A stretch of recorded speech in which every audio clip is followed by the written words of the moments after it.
You're looking at a home and you notice that something's a little off and things might be rolling across the floor. I've got a podcast for you today.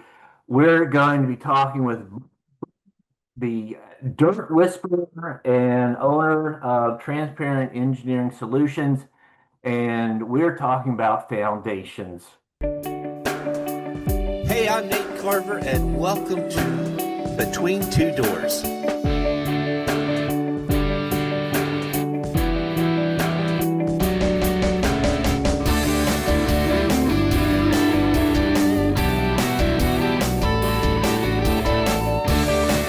How you doing, sir?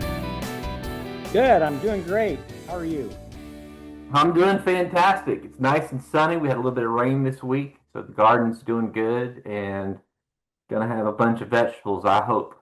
And so let's it happens a lot where I'm at with homes, and you've got something that, it just the floors are leaning or there's a crack in the wall. It's, all the telltale signs that there might be something wrong with the foundation. I want to introduce everybody to you and see if we can answer a bunch of questions and see what we can do for folks, because it's not the end of the world. Um, Absolutely. so tell me, how did you get your excuse me, your nickname, the Dirt Whisperer? Where did that come from? Well, my background is that I graduated from Arizona State University in architecture and in finance. And then I started doing concrete repairs, which then led to foundation repairs. And foundation repairs really is really a function of understanding soil and how to deal with it, right? Uh, Hmm. and so I have a number of patents that I developed over the years to kind of deal with these problems. And so people often said I know how to speak to the soil, right? To make my solutions work. And so that's where the nickname came from. There you go. 35 plus years. Yes. Wow. And an author. Yes. You can find my book on Amazon, Foundation Repair Secrets, or you can find it on my website by the same name. There you go. There you go. So 35 years ago, you were working with concrete, and then you just kind of you found your way into residential and fixing the foundations. So Right. I was there a draw to it? Was there something personal, or that you're like, I think I'm going to go into this direction that got you into it? Well, I was doing a lot of concrete repairs, and I started doing mud jacking. And at the time, a company, a supplier by the name of Ramjack, called me and said, "Hey, would you like to be our installer for the Arizona market?" And I said, "Sure, why not?" And so that was my introduction to the foundation repair world. All right. What did you learn early on that most people get wrong? Well, one of the things that I figured out, my background gives me a little different viewpoint than a lot of people in the industry, right? Most foundation repair contractors don't have degrees in architecture and finance, and so I know a lot of engineers, and I talk to a lot of engineers, and pick their brains a lot, read a lot of books, and I started to realize that the way the foundation repair industry diagnoses problems is not scientific. They don't use engineering principles. They use sales principles, Mm, and um, it's not really accurate. It's not. It's conflicted, and as a result of what I figured out, I actually was one of the first few contractors to actually found a forensic engineering company, and they are the ones that did all of the diagnosis of our customers' homes. I never let a salesman after that figure out, what he thought the problem was and what he thought the solution was, because they're not qualified. They don't have the educational experience, and they're selling for a commission. They got a little bit of a conflict there. So I pioneered that concept as a foundation repair contractor. Now I sold everything 3 years ago, and unfortunately, the company that bought my company didn't keep the engineering practices in place. They let the whole thing fall apart despite their promises to me. So that kind of was my cue to say, you know what, the foundation repair industry is not going to reform itself from the inside out. The only way they're going to reform is by outside pressure. So that's why I've made it my mission in life to be an advocate for homeowners, to help them understand how to evaluate, really who to call. They really shouldn't be calling foundation repair companies to diagnose the problems. They're good at fixing it if they have a plan, but they're not that good at diagnosing it. You really need a forensic geotechnical engineer. They're the guys with the skills. They're the guys that understand the soils.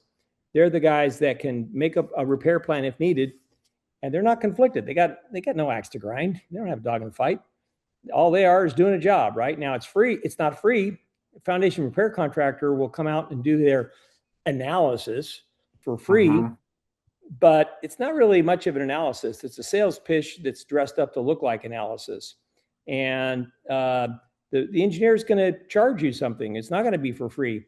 But let me just ask you, if you were really sick, maybe with cancer or some sort of autoimmune or something, you didn't know what it was, it's really serious, would you go to a pharmaceutical rep for a free diagnosis, or would you pay money to go to a doctor? Right, I'd pay money. Yeah. Yeah. It's the same thing. There you go. Okay. Let's see if we can dispel some myths first and try to ease this a bit, because it's not worst case scenario every time. So cracks, we're seeing cracks in the wall. What are your thoughts? Is that Well, first of all, many homes have cracks. I've even got some in my house here. Cracks could be from a lot of things. yeah. Thermal movement, when things get hot, they expand. When they cool off, they contract. That's going to create cracks. Sometimes you get cracks from just maybe initial settlement when the house is built and it's all done settling.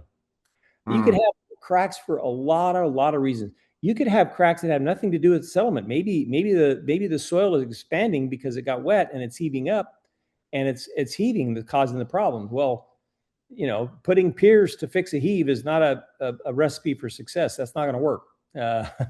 So, just because you have cracks in your walls or cracks in your floors, or your doors are sticky or your windows are sticky, that doesn't necessarily mean, first of all, that this requires underpinning. Underpinning is the process of putting in piers deep in the ground and stabilizing and raising the house. Those are expensive. I mean, you could pay $70,000-$80,000 for that. May not need, and you might just need grading and drainage improvements, right? But you need somebody without a dog in the fight, somebody professional who understands the soils to tell you these things. If anybody tries to tell you, well, the house has been moving and it's going to continue to move. Well, if that person that's telling you that is not a geotechnical engineer, they're blowing smoke. They don't really know. They're just opining without any basis for really understanding what's going on. Okay. Myth number 2, foundation repair is just fixing settlement. Yeah, so I touched on that a little bit. The drier the climate, the more likely the movement is going to be from heave. Let me explain that. So in Phoenix or anywhere in the Southwest where it's really dry, yeah, maybe San Antonio, right? The ground has been dry for hundreds of thousands of years. You put a house on it, you have crappy drainage. The water puddles up in a big storm, got nowhere to go, soaks down in the ground. Now it basically goes underneath the house and accumulates like a bank. And it'll do that every time it gets a rain event where the water can't drain properly. And over 20 years, you'll build up an accumulation of moisture under the house. If you're in Houston or New Orleans or something like that, where it's been wet for hundreds of thousands of years, you put a house on it, it's probably not going to get much wetter. It's probably already fully saturated. Uh, Mm-hmm. and matter of fact, what might happen is the edges might dry out. And when the edges dry out, if it's clays, then you'll have a little bit of settlement on the edges. And that's what everybody thinks of when it comes to foundation repair, because that's the normal thing for a wet climate. A lot of these pier suppliers come out of wet places. And so, they're all about fixing that problem, right? Where they stumble is when you get to a drier climatic condition, then all of a sudden nothing makes sense to them. Their heads spin, they don't understand it. They're misdiagnosing things, and they're having lots of problems because heave is a bigger problem. And heave is a very powerful force. I have houses that have heaved 12 inches and it'll break concrete and bend steel. Very powerful force. Every bit as Yeah, powerful, more so than settlement. right. One of the things I can connect that to. People with pools know they got to keep their pool full, and you leave that pool empty, it'll pop right out. That's heaving. That's what essentially your Yep. house will do the same thing. Yep. Wow, wow, that's terrifying. So, myth number three, free inspections are a good deal. Yeah. So we sort of touched on that a little bit. These guys will come out for free and tell you that your house needs $80,000 worth of piers because that's how they make their money, right? Hmm. It's not scientific. It's not engineering principles. If you ask them a simple question like, so what's your criteria for determining that a house has failed versus not failed? I got into a Facebook discussion with a foundation repair salesman on this subject, and he never could answer the question. I asked him plenty of times; he would never answer it. I've heard foundation repair salesmen say things like, yeah, on a scale of 1 to 10, Mr. Jones, your house is an 8.5." And Hmm. I'm thinking, first of all, what's a 1 to 10 scale? I've never even heard of that. I don't think there is such a thing as maybe a Richter scale of foundation repair or something. And then how did Mr. Salesman, how did you arrive at 8.5? And it's like, well, based on my years of experience and the fact that my kids need braces, I just arrived at 8.5. It's like, totally subjective. It's if there are engineering standards, tilt and deflection, deflection of L over 360 and tilt of 1%. Now, if you ask a foundation repair salesman, they don't have a clue what those are. They don't know. They don't have a clue. So what should someone do? What would be their alternative? Alternative is to find a forensic geotechnical engineer and pay for a real evaluation. And what's nice, you'll actually end up saving more money. First of all, you might not have to put in a lot of piers. That might save you 90 grand right off the bat. But even if Oh you do yeah. have to put in piers, now you have a plan. Let's just suppose this, people do it the normal way. Okay, you call up 3 contractors, right? Each contractor gives you a different plan. Some have piers over here, some all around. How are you as a homeowner supposed to know which plan is right? A homeowner doesn't know. How would they know? They're not experts in this field. They don't have a clue. So who do they go with? Well, they go with the guy that they feel most comfortable with, which is probably the best salesman, which is probably the one with the least amount of engineering skills. So if you go with an engineer and you need piers, he'll say, okay, put 4 piers in right here on this plan, right here. Go get 3 bids. Now, the homeowner goes out and finds 3 foundation repair companies and says, here's a plan from an engineer. Bid according to plan, and don't give me Oh yeah. anything else. Don't give me your opinions. I don't care what your opinions are. Bid according to plan. If you bid anything other than what the engineer is specifying, you're a non-responsive bid. So now the contractor knows the game is up. He can't Hmm. rely on overcoming price with bullshit. Normally they would be telling people, well, these other guys, they recommended peers different because they're stupid and we're smart, and you should believe us, and yeah, I know our price is more, but we're getting it right for you. The other guys, they're not as smart as us. Of course, they all make the same argument and none of them really know, to be honest with you. But with an Right. engineer, now the game is reduced to, oh, now the contractor's thinking to himself, well, I can't play that game anymore. I got to bid 4 peers. I better sharpen my pencil. Yeah, because I'm bidding against 2 or 3 other guys that are bidding the same exact thing. I better make sure I'm good and competitive, or I'm not going to get the job. Right? Right. You're going to end up saving money. There's about 5 different ways of saving money if you go to an engineer first. It might cost you a little more up front, but I guarantee you, Yeah. in the end, you're going to save money. Oh, I believe it. I think that if you handed me 3 bids and I didn't know what my baseline was to actually correct the problem, well, you're looking at you're probably going to be writing a very large check for something that's not fixing Right? your problem. Right. I call it the silent fleecing of America. Yeah, And so I've been focused and fixed on trying to train home inspectors how to gather data and become certified to gather that data in a way that engineers will accept it. And if engineers will accept that data, then that saves an engineer trip to the house, which is expensive, right? So it's a better deal for the homeowner if home inspectors can become certified and gather that data, and now the engineers accept the data and they can do all the calculating and using their knowledge, while somebody else is doing kind of the groundwork. It's a better deal for the homeowner. And so yeah, I've been focused on trying to bring that paradigm change about, for the benefit of the homeowner, because after all, I'm trying to be an advocate for homeowners now. right.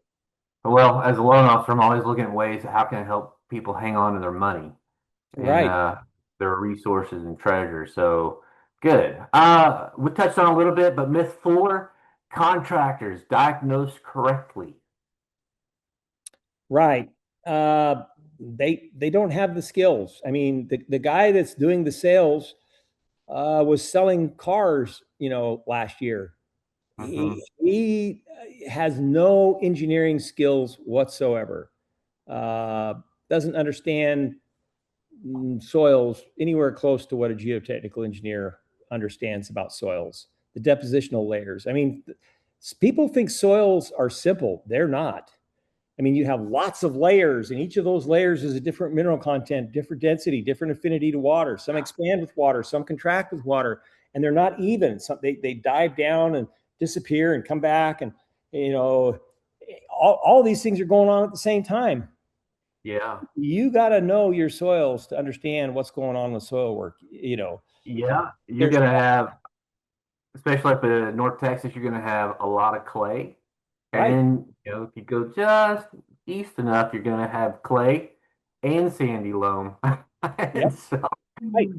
And no matter where you go, there's always going to be lots of layering with different things in them, and they're all going to sure. react differently. And water travels between those layers and affects each of them differently. So, a foundation repair salesman, in no way, shape, or form. I mean, an engineer has to go, 5 years of school, 2 years of apprenticeship, pass 2 very difficult exams, the FE and the PE exam.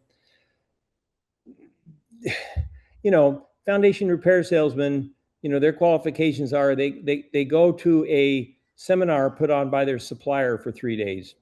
Mm, That's about the extent of their education. They might attend a class once in a while put on by a supplier or something, or they might go, if they're really good, they might belong to the Foundation Repair Association where they get a little more education. But in no way, shape, or form does it prepare them to be anywhere remotely close to what an engineer has in knowledge. right. Myth number- Let's see. Insurance covers foundation issues. Yeah, it sure doesn't. The insurance industry has gotten away with murder, I think. They've all built into their clauses, and they've got the states to agree to it, that it's what they call an earth movement exclusion, which Mm, means if your house is having issues because of soil movement, the insurance does cover that. It has an exclusion for it. And hmm. so it's very difficult to get insurance to pay. Now, there are some possible exceptions, like if you have a pipe break and it causes a big issue right away, and you can prove that it came from that, which is a tough fight. But if you can, you can get insurance to pay for it. I've actually succeeded on some of my properties to get insurance to pay for things, but I'm an insider. I kind of know how the system works. I know a lot of engineers. It was a little easier for me than the average homeowner. But I would say for the most part, I wouldn't bank on it. It's a pretty tough fight. Wow. Yeah, a friend of mine asked was he just did a foundation repair, and that was one of his questions to me. It's like, will my insurance cover it? And I was like, I don't think so. So that's unfortunate. But there are some instances where insurance can actually help with that, like with the massive pipe break, maybe. Right. Um, okay. Would the insurance work past the repair or what past the foundation repair? Like if there's other things that are damaged because of it, or no? Typically, if it's caused from soil, they're going to Yeah. exclude it. But it's Okay. not like you get a leak in a pipe underneath your house. They won't actually pay to fix the leak in the pipe, but they will pay to fix the flooring and the whatever gets ruined by the Mhm. leaky pipe, right? It's not that way with foundation work. They don't cover anything that's caused by the soil movement because of that exclusion. Let me ask you this as a layperson. So I did a repair. Well, I had them come in and do it. And they went through the foundation on the inside of the house and had mountains of dirt in every room to the ceiling. It was wild. And holes. This is a while back. And Houston, they put in piers and yeah, they went down a certain depth. I happen to know this area. If you go about 4 feet down, there's bedrock. And do when you're building a foundation is or putting in piers, do you go down to bedrock and then let the house sit on those piers on bedrock, or is it just digging down deep enough to displace weight? So most piers are driven till refusal. And so they use hydraulics and they measure, like for helical piers, they'll measure the amount of torque. For push piers, they'll measure the amount of force that's pushing down. But either way, they're going to drive it down till refusal. Now, 4 feet, in my opinion, is not deep enough. I'm sorry. Now, if it's, bedrock is a kind of a oversimplistic term that maybe is not accurate. You Okay. you have some soil that's harder than others. Maybe you have some rock layers. Maybe you have some mudstone. You could run into some hard layers. I wouldn't call it bedrock, but typically what I would do, here in Phoenix, the soil is really hard and really dry. Now we still have problems, but not like Dallas, right? Hmm. But here I was having to, I have a minimum depth clause that was established by our engineers of 10 feet below the surface. So if you couldn't get 10 feet below the surface, you had to pre-drill. You had to drill a pilot hole in the soil for your pier to get down to at least that depth. And the reason being is because if you don't get deep enough, then you have a big rain event come along and it softens up the soil, what they call the zone of influence. And the zone of influence is how far the water can trickle down to in a really rainy event. And engineers can determine that by when they do a boring, they can actually figure out, okay, um, are there little tiny rootlets in the soil when they do the borings? And if there are tiny rootlets in the soil, then they know that the water's getting down there, or else the rootlets wouldn't be there, right? Right. Because they're chasing the water. So Now you don't have to do borings on every single house, but your good geotechnical engineers are going to know what that zone of influence is for an area, right? Just like you were talking earlier Okay. about certain areas, right? They're going to know what those are. And so they're going to give you a depth that you need to go to. And if you can't get to that depth, then you've got to do some pre-drilling to get to it. Okay. So I talked to a lot of realtors. I think a lot of realtors would be really interested in this next segment. What are some mistakes or things that we can help realtors that are showing houses or they're about to list a house and they discover that there may be a foundation issue, like getting Yeah. opinions, foundations? Right. So, well, yeah, I mean, realtors should never opine about cracks. A lot of times, they might say to somebody, "Oh, don't worry about that crack. It's just a cosmetic crack." Hmm. As soon as the realtor opines like that, they're opening themselves up to liability. Don't try to characterize what a crack is or what a crack isn't or anything else. That's just not what their job is. You know, uh, they can say it's being addressed or it's being looked into or it's already been addressed or some professionals have addressed it or whatever, but Okay. don't opine directly. That's leaving yourself way open to liability. So other than that, let me tell you the specific problem that occurs in the real estate industry. So let's Okay. suppose that you're a listing agent, right? And uh, you find a buyer and the house is in escrow. They bring out the home inspector. The home inspector says, "Hey, I'm noticing some cracks and some signs of stress. I don't know whether they're serious or not. I'm not educated enough to know to characterize them, which he shouldn't. Um, you need to contact a professional." Well, the problem is at this point, by the time the inspector gets his report done, there might be 2 days left in the inspection window. Hmm. In a panic, they might try to call an engineer, but that's a joke. I mean, engineers are not going to trip all over themselves and get out there and examine something and then do a report in 2 days. I don't even think it's possible to do that properly. I mean, you need some time if you're going to do it right. So now what? Wow. Okay, well, let's call a foundation repair company. So they call out a foundation repair company and they come right out there. Of course, they trip all over themselves because what do they want to do? They want to sell a big job, right? And so they come out and go, "Oh yeah, oh you need $80,000 in piers. Cool. Well, now what happens? Well, the buyer heads for the hills, right? They're out of here.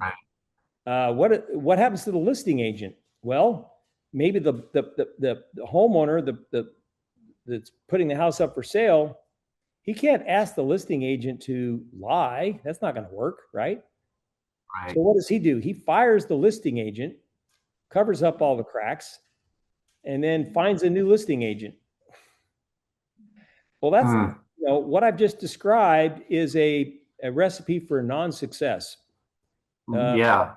by just about anybody's standards, right? So the fact of the matter is, there's a better way, and here's the from the buying agent point of view. First of all, Hmm. if your home inspector is trained and certified to do a floor elevation, and I have some software called SpatialVision that when you put in the elevations, it does an automatic calculation of tilt and deflect per the PTI standards, Post Tension Institute. And so the home inspector doesn't have to opine at all. They just like put in the numbers and whatever it is, it is. Hmm. If it passes, then he can tell his buyer, look, there's a few issues here, but it passed, and I don't think you really need to, I mean, it passed. So maybe he shouldn't give advice, but whatever, it passed. Let the homeowner figure out what that means, right? If you want, we can get an engineer to interpret it for you, but it passed. Okay, so that averts some of the problem, maybe 50% of the problems, right? Uh, then if it doesn't pass, okay, well then let's get an engineer, let's get a solution. It might just be something simple like fixing the drainage, or even if it didn't pass, if the engineer feels like it's done moving, which in some cases happens, then you still don't need to do anything. It's still fine. So there's a number of routes you can take on the buying end that may not be all doom and gloom, right? Now Right. let's think about it from the other end, the listing end. Let's suppose Okay. a listing agent goes into the house and looks around and says, "Oh yeah, I can see a few cracks here. That might be trouble. It might not be trouble." But I have a relationship with the engineer that I've developed over the years, and he's helped educate me. Why don't we before we list the house, why don't we get him to come out here and do an inspection and have him write a report? Or at the very least, we could hire a home inspector to do a tilt and deflect, and it might pass or it might not pass. I mean, if it passes, then when the buyer's inspector says, "Hey, I'm noticing some cracks," then they can submit their stuff and says, "Already addressed it, passed, no problem." Or you can, get the extra insurance and get an engineer with a seal and says, "Not a problem." And then you really got some good ammo, right? But let's suppose that, okay, it's got a little problem and we need to do some fixes. Okay, but you're dealing with it ahead of time. You get it fixed, you deal with it properly, and now you've got the engineer's seal that says it was done per my instructions. Everything's fine, everything's good. It's way better than the lifetime warranty that you get from the foundation repair contractors. Those things aren't worth anything. And now you've got a real good bullet case, and you can say to Mr. Buyer, "Hey, Mr. Buyer, look, we had a small problem. We dealt with it. We dealt with it in the right way. The engineer has given us his seal of approval that it's going to perform properly. Think about that. That might be better than the guy down the street who says nothing, right? What isn't he disclosing? What isn't he saying to you? You don't know what you're getting with him. At least with us, you know what you're getting, right?" Yeah. So what if let's say we come into a contract, we're under escrow, and then we find a problem. Yeah. Or what's I don't know, tell me about realistic timelines in structuring those deals. I mean, that's a tough animal. I'll tell you why. Let's suppose that, okay, you've discovered in the escrow process, you've done your due diligence, you've got an engineer. He says, yep, you're going to need, some $20,000 in peering. Okay, great, let's get it done. You're never going to get it done during the escrow period. It's just not going to happen. You can't even get the permits that fast. Yeah. And so now it becomes problematic, right? Because you can say, okay, well, the estimate's $20,000. We'll just put that in escrow and hold it until the repair, so you can go ahead and move in, blah, blah. We'll set aside $20,000 in escrow. A lot of lenders won't do that, by the way. Right. But, I've seen them do it on occasion. If you structure it right, it's possible, not likely, but possible. Yeah, there's some break activity there. So Yeah, but now, and I'll tell you why it's problematic. Let's suppose that they start the job. Meanwhile, the buyers move to Timbuktu, unfindable now, and all of a sudden the contractor in the middle of the job says, "Oh, you're going to need to add 3 more piers. You're going to need another $10,000." Oh, who's going to pay for that? right. The buyer's long gone. Hey, they're not paying for it, Yeah. So it's problematic. It really is.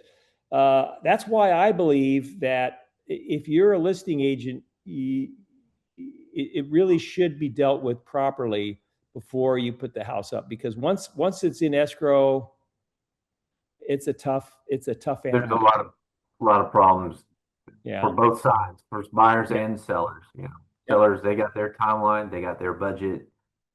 Yeah. Time is of the essence. Selling a house too to get into that house, yeah, that can cause a lot of problems. Yep. Deal with it on the front end. Practical playbook. Let's if I'm a realtor and I see some cracks, what are the next 3 steps I need to do? Well, it should happen before that. What Okay. you should do is go out and find the local forensic geotech experts in your area. Take them to lunch, pick their brain, get to know them, understand how the soils in your neighborhood work. And what I mean by that is, uh, in Houston, what they advise homeowners to do is to put a soaker around the house with a timer and soak it every day. Okay. Now you would never in a million years do that in Phoenix. That would be like suicide. You know, so what you have to do is you have to get to know the experts in your area of how to Mhm. take care of how to and what to do and what's the likely scenarios. Pay for lunch. It'd be worth it. They'll go to lunch with you and get to know them, build a relationship with them, talk to them. And then when you call them and say, hey, I'm listing this house, come take a look at it for me. Tell me what's going on here. Now, then you've got a relationship that you can rely on to be straight with you, give you the real deal, help you understand what you really need to do. It might be just as simple as something like fixing the drainage, move the water, or maybe put that soaker around the house, or something, Yeah. whatever it is.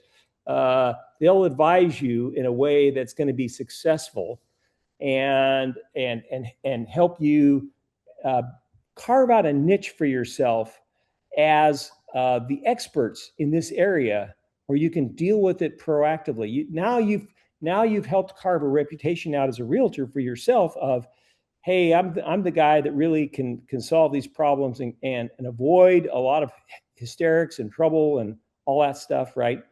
Um, it's a good reputation to a niche for you to carve out for yourself, basically, as a realtor. Yeah, you need to. There's I can think of one town in specific, North Texas, the Colony. I don't know of a foundation there that doesn't have problems. So that would be a worthwhile relationship to invest in. So if I'm a buyer, what should I not go ahead? There's lots of good engineers in Dallas. Lots of Yeah. business techs. Matter of fact, if you go to my website, Foundation Repair Secrets, I have a free directory you can go, and nobody pays to be on that directory or anything. And I just put people on there, and there's a lot of good guys in Texas. It's a pretty good list to Good. choose from. There you go. Nice. If I'm a buyer, what should I not panic about? I would not panic just because you have cracks. Okay. Uh, People do that. I remember one guy. I mean, there was 1 inch cracks in the floor, 1 inch wide cracks, and the homeowner said to me, "Oh, I didn't know whether to demolish the house or commit suicide." I'm like, Oh my goodness. "Oh, neither." I mean, a 1 inch crack looks terrible, but first of all, you have to realize that the floor is not even a structural component of the house. It's just a floor, Mhm. just there to keep your feet from getting dirty, really. Um, it's not the end of the world when you have cracks. I mean, I tell people all the time there's two kinds of concrete that's cracked and concrete that's gonna crack. uh, Yeah. it all cracks. It's a brittle product. It's gonna crack. That doesn't mean it's failed. If you have cracks in the walls, that's not necessarily a failure. I mean, it could just be cracks. Big deal.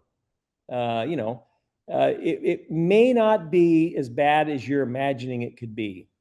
And if you get good advice from professionals, you'll know. I mean, that's the first thing people want to know is, how bad is this, right? I mean, what happens if I do nothing?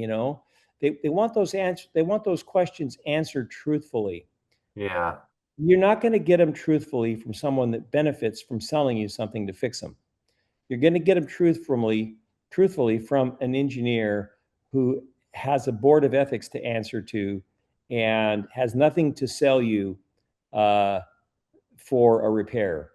And then you're going to find out, okay, here's what it is. Chances are it's not as big as what you're imagining it is in your head. Might just be a little bit of heave problem.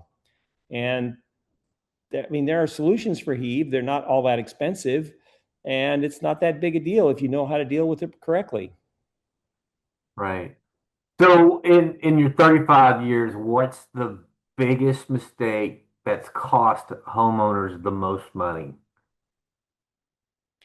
Well, I'll tell you one that I can think of right off the top of my head. Um, let's suppose that you've hired a contractor and he is doing the work. Now he comes to you halfway through the job because his foreman gets a commission for selling additional work and says, "Hey, Mr. Jones, you're going to need to add 4 piers to this job." You know. Mm. Now, as a homeowner, how would you know? How would you know? You have no educational background to evaluate that claim and to make a decision. Now, some homeowners might push back and say, "Hey, well, no, George Foreman, I'm not going to do this. Pound sand." Then the foreman says to him, "Well, if you don't do this, we can't give you our lifetime warranty." "Oh, I'm sorry. Okay, I'll spend the extra $15,000. Uh, ah, First of all, those lifetime warranties, there are so many get out of jail free cards in those contracts that Yeah. they're not worth anything. They're hardly worth anything at all. Um, I've written several blogs about that. If you go to my blog on foundation repair secrets, you'll see I've written a whole blog on warranties from foundation repair contractors, what they don't cover, what they don't tell you. Okay, and it's a lot. But back to the original subject, the most projects in most municipalities have what they call a special inspector. This is an inspector that takes the place of the city inspector because the city inspectors most of the time are not educated well enough to do an inspection like this. So they have a special inspector. Well, now the problem is, who hired the special inspector? If it was the contractor, that's a problem. Because now the contractor says, "Hey, we need to add 4 piers." And the special inspector says, "Yeah, whatever he says, he's paying my check. I'm not gonna rock the boat with him." Right. But if the homeowner hired the special inspector, now the inspector is being paid by the homeowner, and his loyalties to the homeowner, not to the contractor. And he can evaluate that claim, and he can say, "Look, you're going to have to demonstrate, you're going to have to prove to me that these piers are needed before I'm going to agree to sign on to a change order. And I don't care what your warranty says, Have you seen any repairs that were unnecessary? Oh yeah, all the time. I just posted a blog on it the other day. I had a realtor friend of the family call me and say, "Yeah, we're in the middle of a transaction, and we called a foundation repair company, and they gave us an $80,000 bid." I'm like, "Well, send me this stuff. Let me take a look at it." I mean, first of all, the home inspector called out a horizontal crack in the stem wall going around the outside of the house. Well, that's not settling. That's rusting rebar. That's a totally different thing. Piers are not going to fix that problem, okay? But they proposed $80,000 in piers anyway. And Oh my goodness. and they did a floor level survey, and the floor level survey showed that the house was out of level by 0.8 of an inch. That's a little bit over 3/4 of an inch. That's nothing. That's nothing. 3/4 of an inch. You're gonna Almost all houses move that much during construction, because when they first build a house, it puts weight on it and it settles. Almost all of them settle.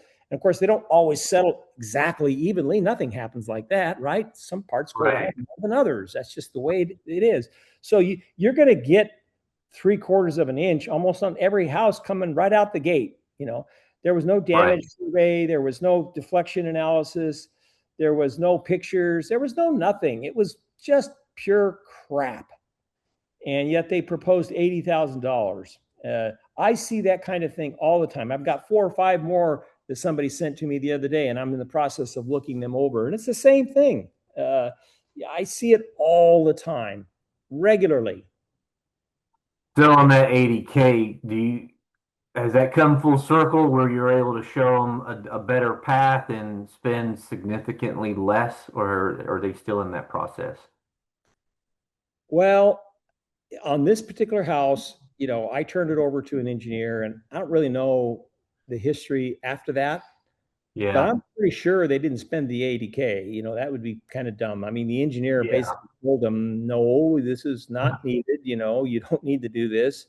I mean, you might want to fix that rusting rebar. That might be 4 or 5 grand, but that's not that's a different process, different thing entirely. And, Yeah. but, It's as not far 80 grand. yeah, and So, there's no piers that are needed. It's just total crap. There's no piers needed whatsoever on that house. I see it all the time, regularly. yeah. Well, what's one thing a homeowner should do this year? Try to understand how the soils in their area work and be proactive about how water gets treated around their foundation. So, like if you're in Houston or New Orleans, you want to probably make sure that your house, on all four sides are treated equally. So, for instance, if you've got one area that's open to getting regular moisture and the rest of it is covered by a driveway and sidewalk, that's a differential. So you've got to find some ways to equalize that a little bit. If you're in Phoenix, you want to keep it dry, right? So Right. get to know how the soils in your area work and understand the proactive measures in your climatic environment that will be the most beneficial for your house. All right. Well, I learned something new. It's the difference between getting soaker hoses or I guess the downspout, the drainage pulling water, wicking water away from the foundation. There you go. Right. And one thing every realtor should never do. Call a foundation repair contractor for analysis. That is a surefire way to have everything blow up in your face. We're not out of time. And this has been very insightful. I can see you are the dirt wizard in Whisper. Sorry. You're the dirt whisperer. We'll edit that. Close enough. Yeah. Foundation questions. Let's talk it through together. There's solutions. It'll help get your home sold, to get that listing sold, and get your homeowners happy on both sides of the transaction. And Right. if you're a homeowner or a buyer and you want to make sure that you're making a smart decision, we're here to help you. Right. Bob, you've mentioned a couple of websites, best ways that people can get a hold of you and find you? FoundationRepairSecrets.com. Easy to remember. FoundationRepairSecrets.com. That's super easy. That's my website. You can find me on there. Get a hold of me. Ask me questions. Whatever. I'm always happy to help. Absolutely. And I'll put the links down below. I'll link your book too so people can find that. Thanks, Cool. Bob. I appreciate you being a guest today on Between Two Doors. Anything I should have asked you that I didn't? Oh, we covered a lot of ground. I mean, We did. people are probably hearing this for the first time and drinking from a fire hydrant. So go back to my website. I've got a million blogs on there. Read up, find one that grabs your attention. Learn how this stuff works. Protect yourself. Don't get ripped off. Awesome. Thank you, Bob. You betcha. Take care.